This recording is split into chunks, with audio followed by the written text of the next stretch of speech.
시작해봅시다. 일단은 비문학이니까 문단을 좀 나눠볼게요. 문단을 지금 나누실 건데 본인들도 당연히 문제 풀어져 있을 때 문단 나눠져 있어야 돼요. 맞죠?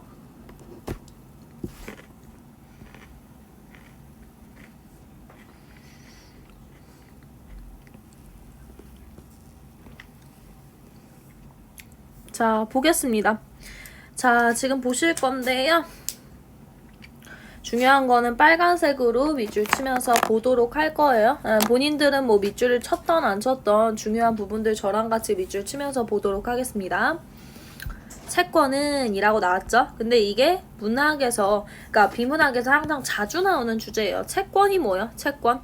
채권이라는 것은 뭡니까? 누군가한테 사실 돈 같은 거, 그 소린 뭐예요? 채권이라는 게 채권이 있다라는 뜻은 내가 너한테 받을 것이 있다라는 거예요. 채권이 있다라는 뜻은 뭐라고요? 내가 너에게 받을 것이 있다라는 방식으로 봐주시면 돼요. 그래서 보통은 빚이 있다라고 말하는 게 맞죠. 네, 빚이 있다. 채권은 어떤 사람이 다른 사람에게 특정 행위를 요구할 수 있는 권리로 끊으세요. 보통은 계약으로 인해 발생한다. 그럼 뭡니까? 채권이라는 것이 요구할 수 있는 권리인데 그게 계약이 필요하다라는 거죠. 이때 특정 행위를 해줘야 하는 의무를 채무라고 한다. 그러니까 뭐예요? 받을 것 자체가 채무가 되는 거겠죠. 이해되십니까? 따라서 대부분 채권관계는 계약 당사자만을 구속하는 것이 원칙이지만 제3자의 채권 행사가 허용되는 경우가 있다. 그러니까 오늘 주제는 뭡니까? 제3자의 채권 행사예요. 채권 행사가 무슨 뜻입니까? 나와 너가 계약을 할 거예요. 그러면 둘의 채권과 뭐가 발생해요? 채무가 발생하겠죠. 근데 지금 뭡니까? 그 이외에 제3자가 채권을 가지고 가서 너한테 해라 라고 요구할 수 있는 경우들이 있을 거 아니에요. 그 얘기를 이제 오늘 해보겠다라는 겁니다. 채권 질권의 설정은 제3자가 채권 행사에 허용되는 대표적 경우이다 라고 했으니까 채권 질권이라는 게 뭐다? 채권 질권의 설정이라는 것이 이러한 경우라는 거죠. 이해되세요? 너무 더럽나? 좀 깔끔하게 쓸게요. 채무자는 채권자에게 다른 사람에 대한 자신의 채권을 담보물로 제공할 수 있는데 이 담보물에 대한 채권자의 넘어가겠습니다.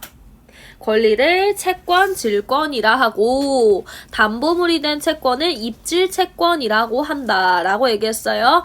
자, 그 소린 뭡니까? 여기 한번 이해해 볼까요? 채권자의 권리를 채권 질권이래요. 그 소린 뭐예요? 이 담보물에 대한 담보물이 뭐야? 그러니까 예를 들어서 쉽게 말할까요? 내가 너한테 300만 원을 빌려줬어요. 그러면 나는 채권이 얼마 있는 거예요? 300만 원이 있는 거고 너는 채무가 300만 원이 있는 거죠. 그러니까 너는 나에게 300만 원을 갚아야 될 의무가 있어요. 맞죠? 근데 나라는 인물이 누구한테 돈을 빌리고 싶냐면 제3자한테 돈을 빌리고 싶어요. 그래서 어떻게 했냐면 야, 제3자야, 나 300만 원만 빌려주면 안 돼? 라고 얘기한 거예요. 그래서 300만 원을 빌리면서 담보물을 뭘로 잡았냐? 이거 받을 돈이 있음을 담보물로 잡은 거예요. 이해되세요? 그래서 담보물에 대한 채권자의 권리라고 할 때 채권자가 누구예요? 채권자. 채권자라는 거 두 번째 줄에 나와요. 두 번째 문단의 두 번째 줄 보시면 채무자는 채권자에게 다른 사람에 대한 자신의 채권을 담보물로 제공할 수 있는데 이 담보물에 대한 채권자의 권리를 채권 질권이라고 담보물이 된 채권을 입질 채권이라고 한다. 그러니까 입질 채권이라는 것은 그 300만 원을 받을 수 있다라는 권리, 채권 질권은 채무자니까 지금 누구예요? 여기 보시면 누구? 채권자의 권리다라고 봐주시면 되겠죠. 통상적으로 채권 질권의 설정은 질권 설정자인 채무자가 그러니까 채무자가 누가 되냐면 여기서는 우리가 설정한 게 나가 되는 거예요. 나. 내가 돈 빌릴 거니까 나가 질권자인 채권자와 채권 질권의 설정 계약을 해놓고 라고 얘기했잖아요. 아 미안해. 질권 설정자인 채무자가 누구냐? 아 제3자가 되겠네요. 그래서 얘가 제3자 질권자인 채권자가 구별할게요. 얘는 나가 되겠죠.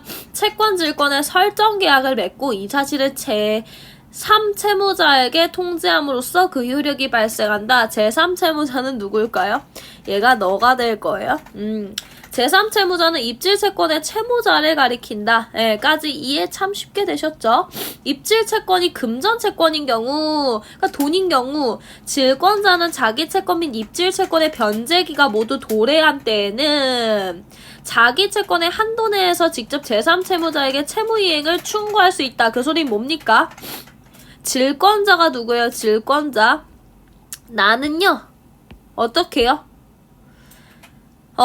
너에게 갚을 돈도 있고, 제3자한테 갚을 돈도 있어. 그러니까 나라는 인물은 다시 말해서 너라는 인물한테는 돈을 받아야 되는 입장이고 제3자한테는 돈을 줘야 되는 입장인데 이 기간이 둘 다 만료했어. 그러니까 이게 모두 이뤄져야 될 때, 도래할 때에는 어떻게 해도 된다? 너가 제3자한테 직접 주도록 어떻게 해도 된다? 청구해도 된다는 거예요. 쉽지 않아요? 이해되세요? 괜찮아요? 이때 금전채권이란 채권의 목적물이 금전인 채권을 뜻한다. 됐어요? 그리고 그러니까 뭡니까? 그러니까 받을 돈이랑 자기 채권이라는 건 받을 돈, 입질 채권은 줄 돈이 모두 도래한 경우라는 게 그거죠. 내야 되는 경우에. 근데 입질 채권의 변제기가 아직 도래하지 않았대요. 입질 채권이 아까 뭐였어요? 줄 돈. 그러면 지금 뭐야? 질권자가 제3채무자에게 변제금액의 공탁을 청구할 수 있는데 라고 할 때 밑에 가서 보세요. 공탁이 뭐예요? 맡겨두는 거야. 왜? 아직 갚을 기간이 안 됐거든. 아직 공탁이 뭐예요? 맡겨둔다라는 건데 뭐야? 입질채권의 변제기만 아직 도래하지 않았다는 건 제3자한테 갚을 기간이 아직 안 됐다는 거죠. 그럴 땐 공탁해요. 그 공탁이라는 게 뭐야? 잠깐 맡겨두세요 한다는 거죠. 이 경우 그 공탁금에 대한 권리는 질권자에게 속한다 라고 했으니까 질권자가 누굽니까? 아까 얘기했듯이 나한테 속해요. 그러니까 아직까지는 누구 돈인 거예요? 내 돈인 거예요. 이해되세요? 채권 질권의 설정 효력이 발생하면 채권자의 채권이 모두 변제되어 채권 질권이 소멸하기 전에는 질권 설정자가 제3채무자에게 채무이행을 청구할 수 없으며 그 소리는 뭐예요? 채권 질권의 설정 효력이 발생했다는 얘기는 무슨 뜻이에요? 내가 받을 돈 있으니까 그걸로 너 돈 줄게 라고 얘기해버리면요. 채권자의 채권이 모두 변제된다는 게 무슨 뜻이에요? 채권자가 누구예요? 채권자. 채권자는 돈 받을 사람, 채무자는 돈 줘야 되는 사람이에요. 채권 질권이 소멸하기 전에는 그 소린 뭐예요? 내가 돈 너한테 받아서 제3자한테 줄게 라고 얘기했으면 제3자한테 돈을 다 갚기 전까지는 어떻게 된다? 질권 설정자가 누구예요? 내가 제3채무자가 누구예요? 너에게 채무이행을 청구할 수 없다는 얘기예요. 됐죠? 제3채무자 질권 설정자의 합의로 입질채권을 무효로 만드는 것도 허용되지 않는다. 라는 소리가 뭐냐면 제3채무자가 누구예요? 제3자와 질권 설정자 누구예요? 나의 합의로 입질채권을 무효로 만드는 것도 허용되지 않는데요. 이러한 법률 규정들은 채권관계에 개입한 제3자의 정당한 이익을 보호하기 위한 것이랍니다. 됐죠? 일단은 그렇게 하셔서 지금 저희는 채권 질권의 설정을 봤고요. 두 번째는 채권자 대위인데 채권자 대위 보기 전에 문제 볼 수 있는 거 모두 보도록 하겠습니다. 이해되시죠?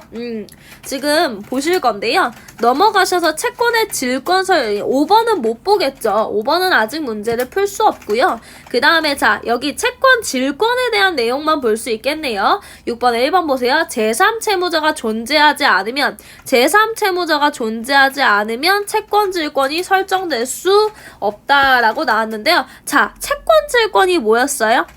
내가 너한테 돈을 받을 게 있어요. 그리고 나가 돈을 누군가한테 빌려야 돼요. 그걸 제3자한테 빌렸어요. 근데 뭡니까? 제3자에게 빌린 돈을 누가 갚도록 하는 거예요? 너가 갚도록 하는 거죠. 그러면 제3자가 존재하지 않으면요. 결국엔 채권질권이 설정될 수가 없죠. 그렇기 때문에 답 몇 번이에요? 1번 나오시겠네요. 자, 그 다음에 2번 보세요. 계약으로 인해 발생한 채권은 계약 당사자만이 아니라 아까 누구라고 했어요? 제3자 역시 행사할 수 있고 그게 뭐예요? 채권질권이죠. 이해되십니까? 넘어가겠습니다. 채권의 목적물이 금전인 경우 그 채권은 담보물이 되죠. 아까 어디 나왔냐면 제가 형광펜 노란색으로 쳐드릴게요. 자, 지금 두 번째 문단으로 가세요. 두 번째 문단으로 가시면 거기에서 지금 금전채권이란 이렇게 뜻한다 라고 나오잖아요. 그리고 걔가 담보물이 된다는 얘기가 나와요. 그렇기 때문에 담보물이 될 수 없다라는 말 틀렸습니다. 그 다음에 채권 질권의 설정 계약을 맺는 당사자는 아니죠. 당사자는 누구예요? 당사자는 질권 설정자가 누구예요? 질권 설정자라는 말은 너, 나. 제3채무자만이에요? 아니죠. 넘어갈게요. 앞으로 가셔서 제가 또 노란색으로 체크하겠습니다. 자, 그랬을 때 보세요. 계약으로 인해 발생한다 라고 나왔죠. 그 다음에 지금 뭐라고 나오냐면 얘 같은 경우는 지금 채무자가 질권자인 채권자 여기 쭉 보세요. 그 소리 뭐예요? 계약을 누가 해요? 채무자, 채권자, 제3채무자 3명이서 합니다. 그렇기 때문에 얘 같은 경우도 당사자가 둘이 아니라 셋이 나와야 되고요. 채권 여기 부분은 지금 5번은 보셔야 되는데 채권 질권의 설정은 채무자의 동의를 필요로 하지 않는다라는 내용은 아직 나온 게 없기 때문에 조금 이따 보겠습니다.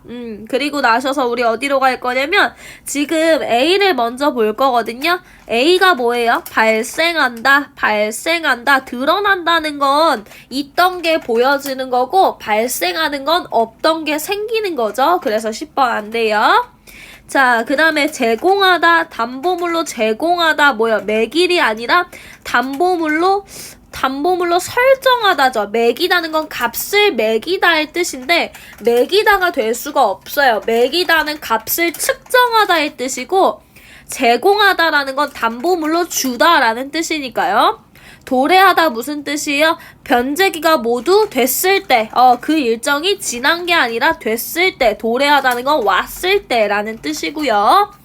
그 다음에 D 보세요. 소멸하다가 뭐예요? 사라지기 전에, 답 4번 나오시면 되겠네요. 그 다음에 2에서 뭐예요? 2에서 지금 마지막 쭉 가셔서 귀속된다 뭐예요? 포함된다라는 뜻이죠. 보태진다가 아니라 보태진다 아니고요. 포함한다요. 선생님 그게 왜 달라요? 라고 할 때 보세요. 피대위 채권의 목적물이 채무자의 재산에 귀속된다라고 얘기했는데 목적물이 재산에 보태지는 게 아니라 포함된다요. 그러니까 보태지는 건 그냥 플러스의 개념인데 포함된다는 건 그 안으로 들어가는 개념이라서 확실하게 4번을 골라주시면 될 것 같고요. 채권자 대위권까지 보겠습니다. 근데 그러기 전에 기억을 먼저 볼 수 있을 것 같아서 우리가 지금 기억에 관련된 8번에 1, 2, 3번까지 볼 수 있을 것 같아요. 1, 2, 3번 먼저 보겠습니다. 자, 1, 2, 3번 보시면요. 지금 제3의 정당한 이익을 보호하기 위해서라는데 아까 뭐라고 했는지 중요한 부분을 좀 핑크색으로 제가 연두색으로 좀 체크해 볼게요. 보세요. 효력이 발생하면요. 어떻게 해요? 채권자의 채권이 모두 변제되어 채권질권이 소멸하기 전에는 그 소린 뭐예요? 제3자의 돈을 다, 왜냐면 제3자를 보호하는 거잖아요. 그 소리 뭐예요? 제3자 돈이 다 갚기 전에는, 그러니까 나라는 인물이 제3자에게 돈을, 너의 돈을 가지고 갚아주기로 했잖아요. 그거를 갚기 전에는 질권 설정자가 내가 제3 채무자에게 채무 이행을 청구할 수 없으면 그 소리 뭐냐면 일단은 봐봐. 이런 거야. 500만 원을 너가 나한테 빌렸고 제3자에게 내가 300만 원을 빌렸어. 그러면 일단은 어떻게 해야 된다는 거야? 얘한테 300만 원을 갚고 얘한테 200만 원을 갚아야 된다는 거예요. 이해되세요? 그 소리는 뭐야? 그러니까 너라는 인물은 제3자한테 돈을 다 갚기 전에 네? 나한테 돈을 먼저 갚을 수 없다는 거예요. 요게. 이해되세요? 그 다음에 제3채무자와 질권 설정자의 합의가 무슨 뜻이야? 제3자와 나의 합의로 질권 채권을 무효로 만드는 것이 허용되지 않는다는 게 무조건 제3자의 돈은 갚아줘야 된다라는 겁니다. 요 내용을 조금 이해하셨어요? 일단 파란색으로 한번 체크만 하나 해둘게요. 그 다음에 가셔서 문제 좀 봅시다. 유효하게 설정된 채권 질권이 소멸한 후에는, 소멸했다는 얘기 뭐예요? 돈을 다 갚은 후에는 질권 설정자, 내가 제3채무자 누구예요? 제3자에게 채무 이행을 허용하는 것이 청구하는 것이 허용되어도 기억은 침해되지 않는다라고 할 때 맞는 얘기겠죠. 그 소리 뭡니까? 돈을 다 갚았잖아요. 질권이 소멸됐다는 얘기는 뭐예요? 이제 더 이상 권리가 없단 얘기잖아요. 그러면 뭡니까? 채무 이행을 청구하는 것이 허용되어도 그래도 괜찮죠. 왜요? 권리가 없으니까 더 이상 괜찮으세요? 그래서 1번 맞고요. 2번 보세요. 채권질권이 유효하게 설정된 후에도 무효로 만들 수 있게 한다면, 아까 얘기했잖아요. 무효로 만들면 어떻게 된다고? 허용되지 않는다고요. 그러니까 무효로 만들면 어떻게 돼요? 기억이 침해되겠죠. 그쵸? 2번 맞고요.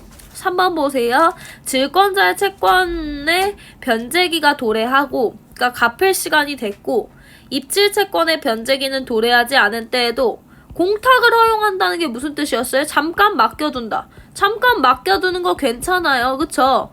그렇기 때문에 여기도 맞는 얘기네요. 그래서 우리 지금 앞으로 넘어가셔서 채권자 대위를 조금 볼까 합니다. 채권자 대위 볼게요. 아까 뭐였어요? 아까 채권질권의 설정이라는 건 무슨 뜻이었어요? 채권질권의 설정이란 말은 제3자가 개입해서 그 제3자에게 너라는 인물이 나의 빚을 대신 갚으라고 명령하는 거였죠. 이해되세요? 그럼 채권자 대위는 뭔지 가서 봅시다. 채권자 대위도 제3자의 채권 행사가 허용된다니까 채권자 대위라는 것도 제3자가 돈 갚아 라고 얘기할 수 있나 봐요. 예를 들어서 갑은 을에게 1억 원의 채권이 있고, 자, 갑이 을이 너라고 봅시다. 나는 너에게 1억을 받을 수 있어요. 그리고 을은 병에게, 갑을로 그냥 할게요. 갑은 을에게 1억 원의 채권이 있고 을은 병에게 1억 원의 채권이 있다고 하자. 4명의 관계네요. 다만 이들 간의 채권 질권이 설정되었지는 않다. 이때 을이 갑에 대한, 을이 원래 갑한테 돈을 갚아야 되죠. 근데 안 갚아요. 갑은 자신의 채권을 만족시키기 위해 을의 채권을 대신 행사할 권리를 갖는데, 무슨 소리야? 을이 갑의 돈을 안 갚는 거야. 개빡치죠? 그러면 을이 병한테 받을 돈이 1억 있잖아. 그걸 자기가 대신 뺏어올 수 있다는 얘기야. 앞에서는 뭐예요? 계약관계였죠. 계약관계라는 게 무슨 뜻이에요? 내가 갚을 돈 제가 대신 줄 거야 라고 얘기를 하는 거였다면 얘는 뺏는 거예요. 그죠? 그게 채권자 대위권이에요. 갑은 채권자 대위권을 행사해서 만족을 얻으려는 을에 대한 채권을 피보전 채권, 그러니까 피보전 채권이라는 게 뭐예요? 갑이 하는 거, 그러니까 뺏어오는 거. 그 다음에 갑이 대신 행사하려는 을의 채권을 피대위 채권이라 하며, 병을 제3 채무자라 한다. 뭔 얘기인지 아시겠죠? 여기서 봐야 되는 거 일단 피보전 채권이라는 게 무슨 뜻이겠어요? 갑이 뺏으려는 거. 그죠? 그 다음에 을의 채권이 무슨 뜻이야? 그 다음에 뺏긴 게 피대위 채권이야. 뺏으려는 게 피보전, 뺏긴 게 피대위. 채권자 대위권을 행사하려면 요건이 충족돼야 돼서 요건을 좀 보겠습니다. 첫째, 피보전 채권의 변제기가, 그러니까 뭐야? 갑이 돈을 받을 때가 된 거죠.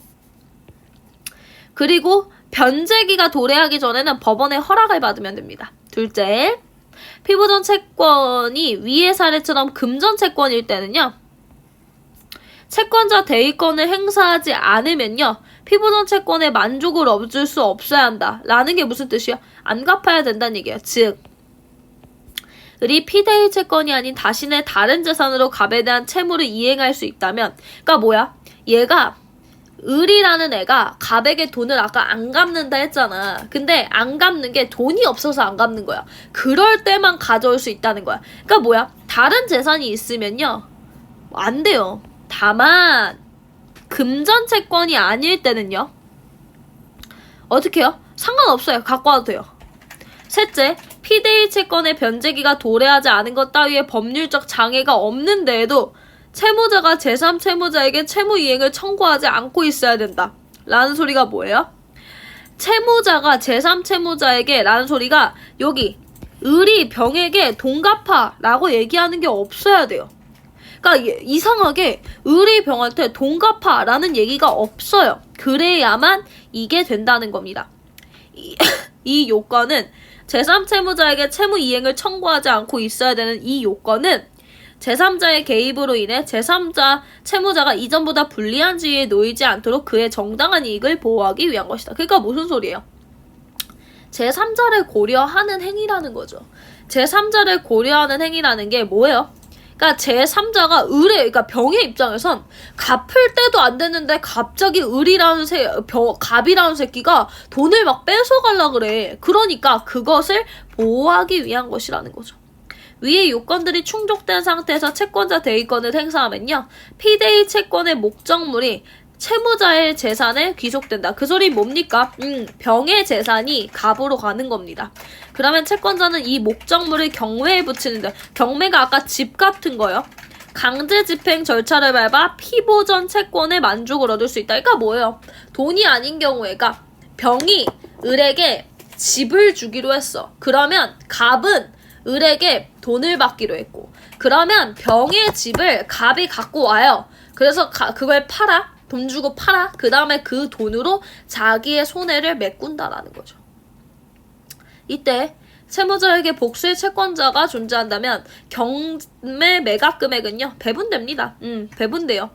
그래서 우선적으로 변제받는 건 아니고 다 같이 받을 수 있어요. 이해되세요? 다만 어떻대요? 금전 채권일 때에는요, 어떻게 한다? 우선적으로 변제받는답니다. 넘어가실게요. 5번 볼게요. 채권질권의 설정과 채권자 대위의 공통점은 뭐겠어요? 둘 다 제3자의 돈을 뺏어와서 자기 돈으로 만들 수 있다라는 공통점이 있죠. 채권자 대위권을 행사해서 얻을 수 있는 결과는 아까 뭐 경매, 넘기던 거 어쨌든 돈을 받을 수 있죠. 채권질권을 유효하게 설정한 통상적인 절차는 뭐겠어요? 계약이죠. 채권자 대위권을 행사하기 위해서 어떤 요구가 3가지인가 나오지 않았어요? 입질 채권이 금전 채권이 아닌 경우 질권자는 어떤 일을 시행할 수 있냐? 보세요. 입질 채권이 금전 채권이 아닌 경우, 자, 핑크색으로 할게요.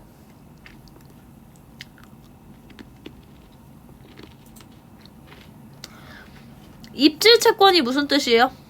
어디서 나온 거예요? 여기죠. 자, 그랬을 때 입질 채권이 금전 채권인 경우는 이렇게 된다. 쭉 나와요. 그리고 입질 채권이 금전 채권이 아닌 경우 나와요? 경우의 수 안 나와요? 그 소리는 뭐예요? 입질 채권이 금전 채권이 아닌 경우에 대한 얘기가 존재하지 않습니다. 답 몇 번이에요? 5번이죠. 자, 그 다음에 6번에 5번 맞아볼 건데요. 채권질권의 설정과 채권자 대위권의 행사는 모두 채무자의 동의를 필요로 하지 않는다. 아니죠. 채권질권은 채무자의 동의가 필요해요. 왜요? 계약을 인해서 하는 거니까. 근데 채권자 대위권은 동의고 나발이고 필요 없어요. 그냥 갖고 와서 뺏는 거예요. 맞죠? 그렇게 봐주시면 되고 7번 채권자 대위권에 관한 내용으로 적절하지 않은 거 보겠습니다. 채권자 대위권이 아까 뭐였어요? 나가 너에게 그거예요. 다시 쉽게 말할게요. A가 B에게 받을 돈이 있어요. 그리고 B는 C에게 받을 돈이 있어요. 그럼 어떻게 한다는 거예요? C의 돈을 A가 뺏어온다는 거죠. 요겁니다. 피보정 채권이 금전 채권이 아닐 때에는 아까 금전 채권이 아닐 때는 어떻게 하라 그랬어요? 제가 형광펜 무슨 색 칠할 거냐면 빨강색 칠하겠습니다. 금전 채권이 아닐 때에는 이 요건이 충족되지 않아도 된답니다. 그 소리는 뭐예요? 금전 채권이 아니면요. 요건이 추가되는 게 아니죠. 충족되지 않아도 된다라는 게 무슨 뜻이에요? 그 조건을 빼도 된다는 거니까 답 몇 번이에요? 1번이겠죠? 채권자 대위권은 피보전 채권의 만족을 얻기 위해 피대위 채권을 행사하는 권리다. 앞에 그대로 나올 겁니다. 그러니까 피보정 채권이라는 게 뭐예요? 여기 A의 권리고요. 그 다음에 피대위 채권이라는 게 뭐예요? B의 권리예요. 그러니까 A의 권리를 위해서 B의 권리를 뺏는다 이 얘기죠. 그 다음에 모두 금전 채권일 때에는 아까 얘기했잖아요. 모두 아까 여기서 얘기했는데 제가 또 빨강색으로 칠할 거예요. 모두 금전 채권일 때는 누가 우선이다? 행사한 자가 우선으로 변제받습니다. 그렇기 때문에 여기 같은 경우에 지금 3번 맞고요. 채권자 대위권을 행사하면 피대위 채권의 목적물은 채무자의 재산에 귀속되지만 맞아요. 채권자는 이를 경매에 붙일 그래서 아까 집 팔아가지고 돈 받을 수 있다라고 얘기했었고요. 피대위 채권이 금전 채권이 아닐 때는 여러 명에게 균등하게 분배된다는 얘기가 마찬가지로 빨간색으로 체크해드리면 균등하게 배분되며 라는 얘기 나오죠. 그렇기 때문에 여기 5번도 맞는 얘기다. 봐주셔서 답 몇 번? 1번 나오시면 되고요. 니은이 아마 뭐겠어요? 채권자 대위권에 관련해서 니은이 뭔 얘기예요? 파란색으로 좀 체크하겠습니다. 니은은 그에 정당한 이익. 그러니까 뭐야? 제3자가 당황스러운 거지. 봐봐. A가 받을 돈이 있고 C가 B한테 갚을 돈이 있는 건 맞아. 근데 C 입장에서 갑자기 A가 돈 내놔라 이러면 너무 당황스러워. 그러니까 뭐예요? C의 권리를 보호해주겠다라는 거죠. C의 권리를 보호해주겠다는 거예요. 그럼 봅시다. 피보정 채권과 피대위 채권의 변제기가 모두 도래한 때에도 라고 얘기했어요. 모두 도래했다는 얘기는 C가 B한테 갚을 시간이 됐죠. C가 B한테 그러니까 C를 보호하기 위한 건 C가 아직 갚을 시간이 안 됐는데 A가 뭐야? 그러니까 7월까지 갚기로 했는데 지금 6월밖에 안 되는데 지금 갚아라고 돈 뺏는 거예요. 그러니까 뭡니까? 변제기가 모두 도래했어요. 그러면 C가 B한테 갚을 때가 됐죠. 그때 채권자 대위권이 허용되지 않아요. 허용되지 않으면 니은이 침해된다라고 했는데 아니죠. 니은이 침해될 수가 없어요. 왜 그렇죠? 변제기가 도래했으면 C 입장에선 당황스러울 일이 아니거든요. 그렇기 때문에 답 4번이고요. 5번 보겠습니다. 5번 같은 경우에 법률적 장애로 그 소린 뭡니까? 법률에 문제가 있어서 행사하지 못해요. 근데 이걸 갚으라고 해버리면 니은이 침해되겠죠. 뭔가 법률적 문제로 인해서 지금 행사를 못하는 건데 행사가 허용되면요. C 입장에서 너무 당황스럽죠. 그래서 답 몇 번이에요? 4번 나오겠죠. 그러니까 결국에 뭡니까? 기업과 니은이 무슨 권리를 허용해 주는 거냐, 무엇을 보호해 주는 거냐 알고 계셔야 된다는 겁니다. 9번 볼게요. 적절하지 않은 겁니다. A는 자 천천히 이런 문제 천천히 풀어야 돼요. A는 B에게 1천만 원을 빌렸어요. 그 소리는 뭐예요? A는 B에게 갚을 돈이 1,000만 원이에요. 맞죠? 그리고 이걸 언제까지 갚기로 했냐면 2021 6월 1일까지 갚기로 했어요. 한편 B는 C에게 돈을 갚을 게 있어요. 그게 얼마입니까? 1,000만 원이에요. 그러면서 대금을 안 줬어요. 그쵸? 그니까 지금 뭐예요? C는 돈 받을 때가 됐어요. 돈 받아야 되고 그리고 B에 대한 금전 채권을 가진 현상이다. 그러니까 돈을 지금 받아야 되는 상황이죠. 자, 그럼 볼게요. B와 C 사이에 채권질권이 유효하게 설정되었다면, 그 소리는 뭐야? B와 C 사이에 채권질권이라는 게 A한테 받아라, 이 얘기 한 거죠. B가 질권 설정자, 그쵸? 설정자. C가 질권자가 되는 게 맞겠죠. 설정자란 말은 내가 그 계약을 했다라는 얘기예요. B와 C 사이에 채권질권이 유효하게 설정되려면 B와 C 사이의 설정 사실이 A한테, 그쵸? A가 모르면 그건 진짜 청천벽력 같은 소리야. 2021년 5월 1일이에요. 아직 A는 B한테 갚을 때가 안 됐죠. 맞아요? C가 A에 대한 B의 금전채권, 그러니까 뭡니까? C가 A한테 돈을 받으려면 법원의 허락을 구해야 된다. 가서 읽어보겠습니다. 형광펜 무슨 색깔 보실 거냐? 형광펜은 뭐 할까요? 보라 색깔로 보시죠. 지금 보시면 여기 보세요.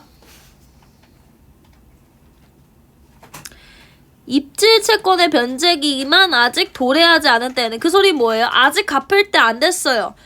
그럴 때, 이거 죄송해요. 여기가 아니죠. 여기 아니고 도래하지 않았던 경우가 좀 봤으면 좋겠는데.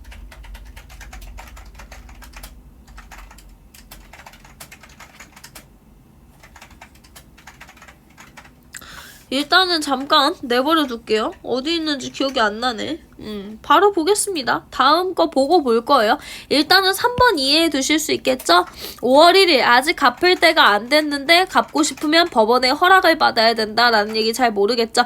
피데이 채권이면 뒤쪽으로 가서 보면 되는데 바보다 바보, 그쵸? 갚을 때가 아직 안 됐대, 그치?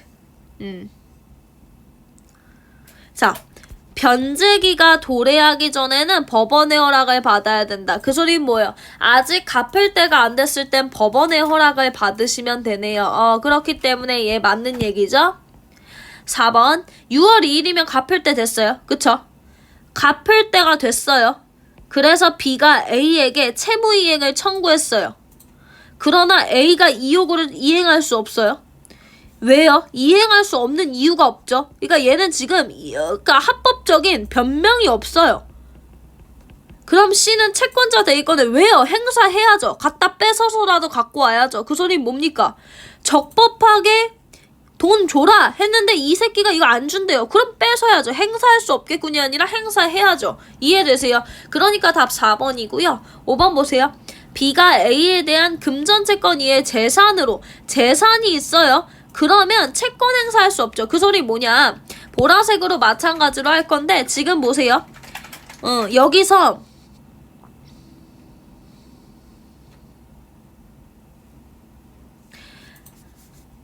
자신의 다른 재산으로 갑에 대한 채무를 이행할 수 있으면요, 채권자 대리권의 행사가 허용되지 않는데요. 그 소리 뭡니까? 재산으로 채무 이행이 가능하면요, 행사할 수 없겠죠. 이해되세요?